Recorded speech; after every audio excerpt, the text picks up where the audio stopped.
It was a place covered in soft yellow sand, and it was next to a glistening blue sea. It's a lovely sandy beach. Olive looked down and saw she was wearing flippers. She tried to walk but fell flat on her beak.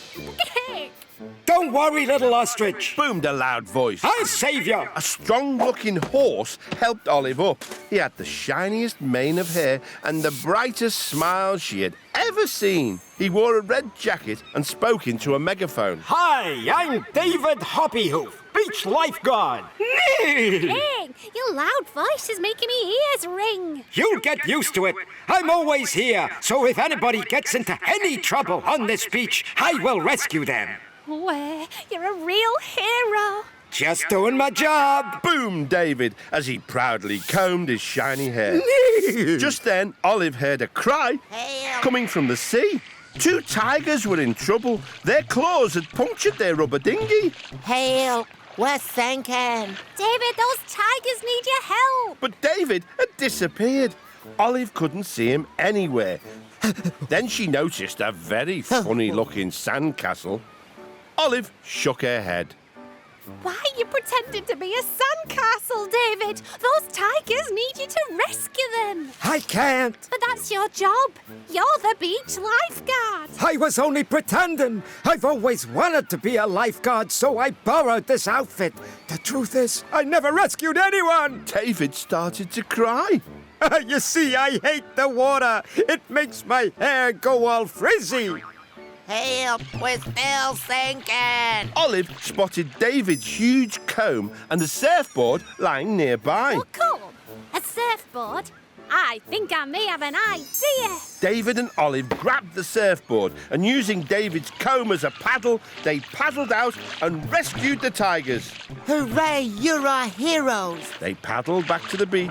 David didn't get a drop of water on his shiny hair until... There you go, my tiger friends. Back safely on dry land. As David lifted the tigers onto the beach, he started to wobble. Oh. And then he toppled backwards into the sea. Oh, your hair looks different. Exclaimed Olive. I love it. It's so big and it's so bouncy. It's really beach chic. Excuse me. Came a stern voice. It belonged to an even bigger horse, who really did look like a lifeguard. My name is Big Jim, and I am the lifeguard of this beach. What are you doing with my megaphone? I'm sorry. I only borrowed it so I could pretend to be a lifeguard like you. Big Jim smiled. I think you should keep it. After seeing you bravely rescue those tigers, I think you would make a great assistant lifeguard. Why, thank you. Beamed David. He was thrilled. He couldn't believe his dream had finally come true. And now you've got the perfect beach haircut as well, said Olive.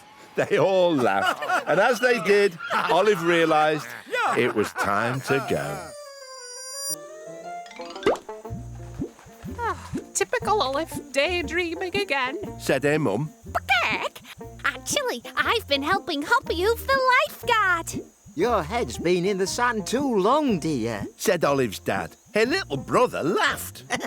But Olive wasn't listening. She was already dreaming of her next big adventure. Olive was standing on the deck of a huge wooden sailing ship in the middle of the sea. Okay, look at all that water. Ahoy there! Olive saw a cat wearing a dashing outfit and a sailor's hat. Welcome aboard.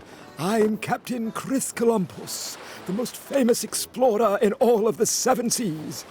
Hello, my name's Olive. I've never met a famous explorer before. Olive, you don't have any food on you, do you? Me and my crew are absolutely starving. Olive turned around to see a chubby bulldog and a Jack Russell. Oh, hello. These are my trusty shipmates, Bully the cook and Master Jack Russell, the deckhand. We're really hungry, complained Jack. I'm sorry. What happened to all your food? A few days ago, we sailed through a terrible storm. An enormous wave washed all our food overboard, along with my map of the 7 seas. Now we're down to our very last tiny piece of stale bread. Said Bully sadly. Oh dear, that's not going to fill you up. Said Olive. And without my map, we're lost and can't find our way back home. I'm not very good with maps and directions, but maybe I can find you something to eat. Olive looked at Bully's vest and Jack's mop. A mop? A string vest? I think I may have an idea.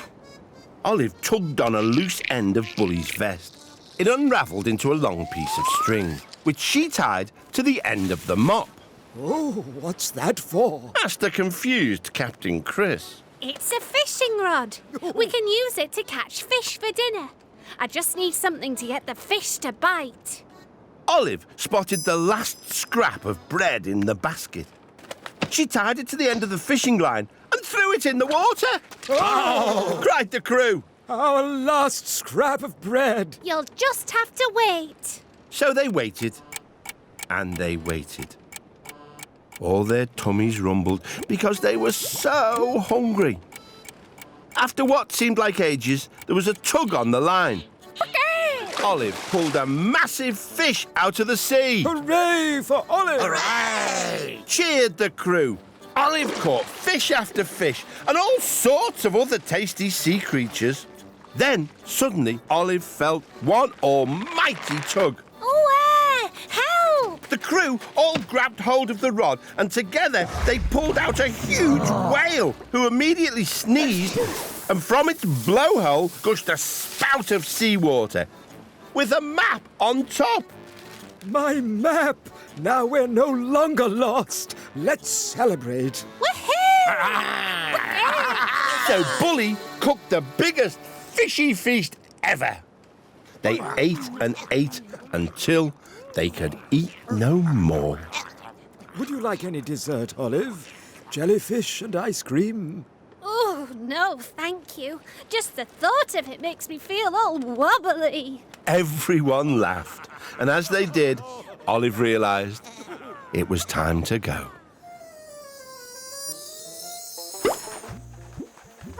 Typical Olive, daydreaming again. Said her mum.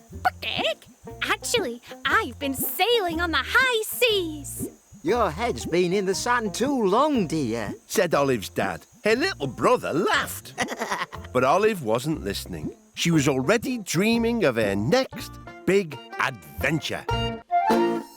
Olive was wearing a large diving helmet and she was sitting on a strange creature that looked a bit like a horse. Good thing I've got this breathing helmet. What's going on? Asked Olive. You're about to take part in a seahorse race. Said a little jellyfish who was also sitting on a seahorse. There was another bigger jellyfish on a seahorse too. A seahorse race? How exciting! I'm Olive, by the way. I'm Jessie.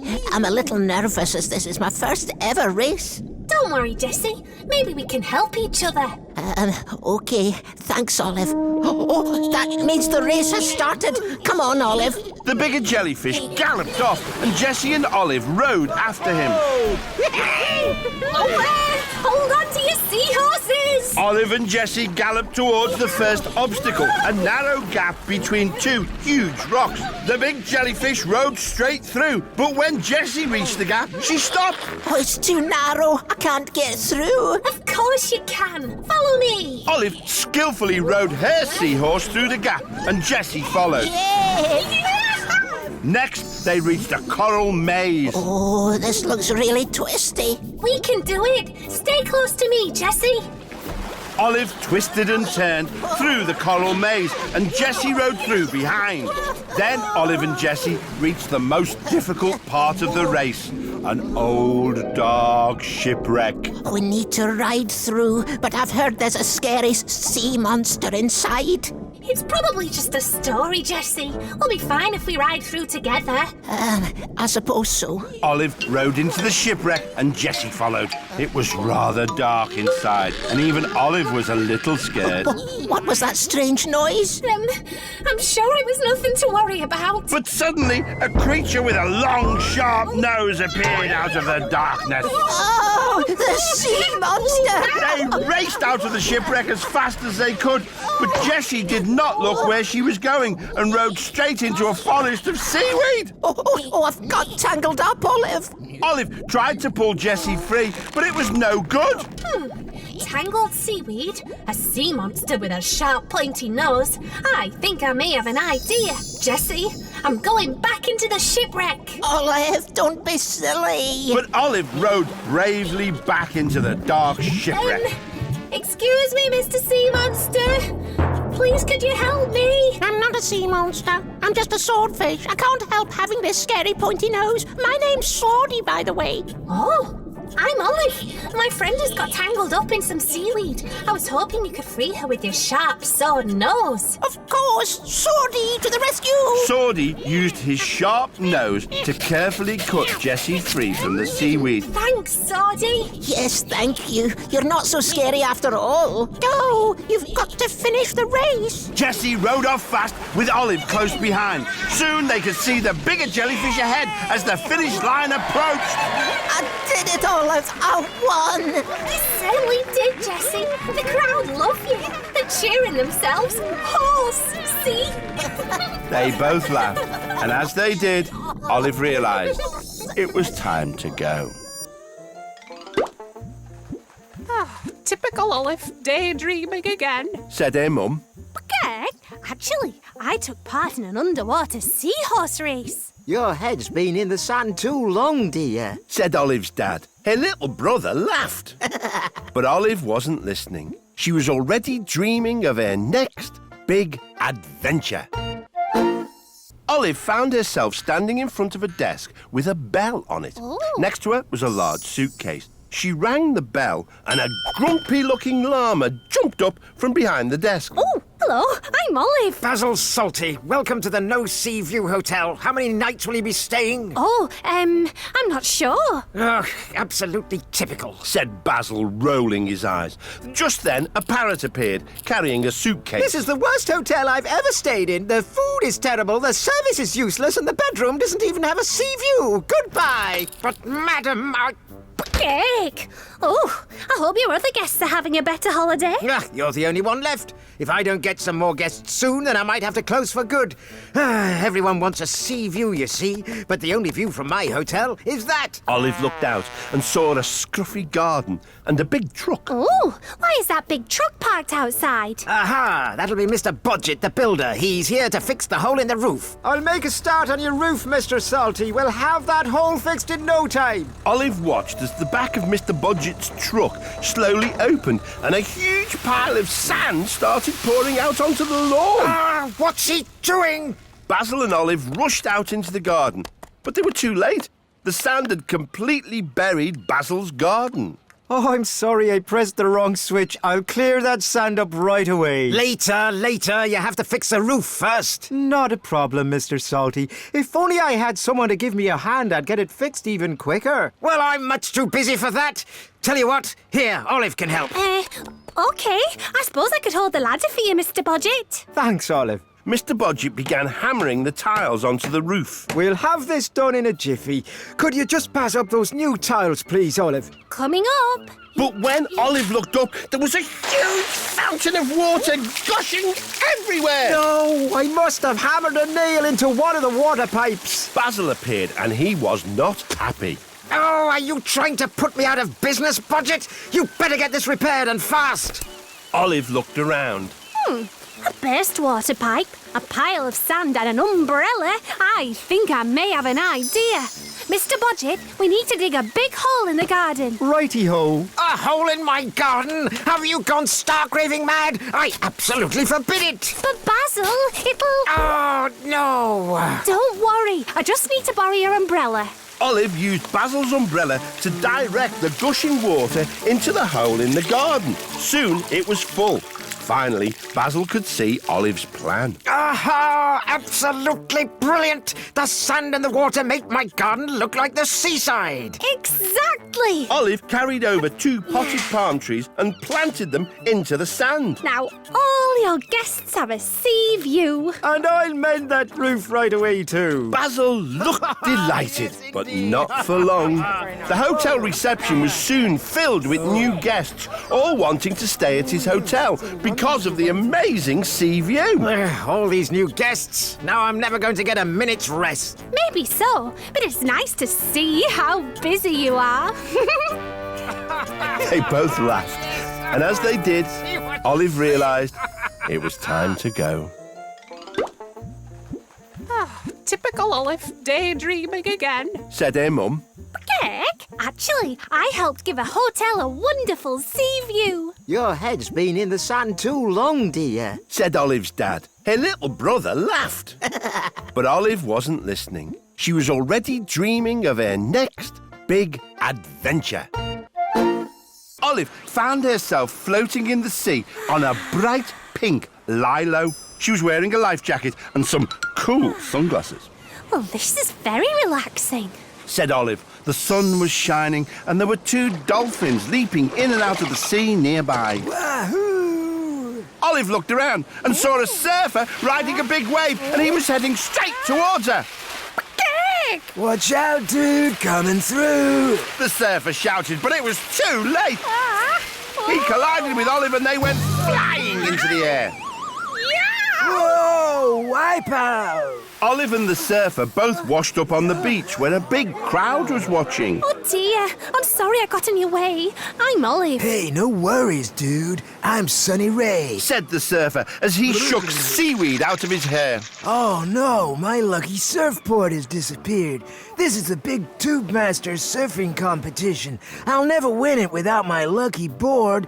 Olive, could you maybe help me find it, please? Well, I can try. Where do you think it could be? Dude, it's probably caught on something underwater, but it'll be impossible to find. The ocean is so huge. Olive looked out to the ocean and spied the dolphins leaping in and out of the water. A lost lucky surfboard, some dolphins. I think I may have an idea. Sunny, follow me. Olive and Sunny swam out to the dolphins. Hello, I'm Olive, and this is my friend Sunny. What's up, dolphin dudes? Hey there, how's it hanging? We're looking for Sunny's surfboard. We think it's caught underwater somewhere. Could you maybe help us find it, please? We'd be happy to help you guys. Awesome, dude, thanks. Just hold on to our fins and take a deep breath. Olive and Sunny each held on to one of the dolphins. Let's go! The 2 dolphins swam down to the seabed with Olive and Sunny clinging to their fins. They spotted Sunny's surfboard, but a giant clam had his big mouth clamped around it. Hey, Mr. Giant Clam, can we have that surfboard back, please? Sunny swam over to the stubborn giant clam and tried to wrestle the board out of his big mouth, but the clam would not let go. They all swam back to the surface. It's no good. That big old clam isn't going to give me my board back. There must be something else you can surf on. I've got a great idea. Why don't you surf on our backs? Dude, I love it. Yes, that sounds good.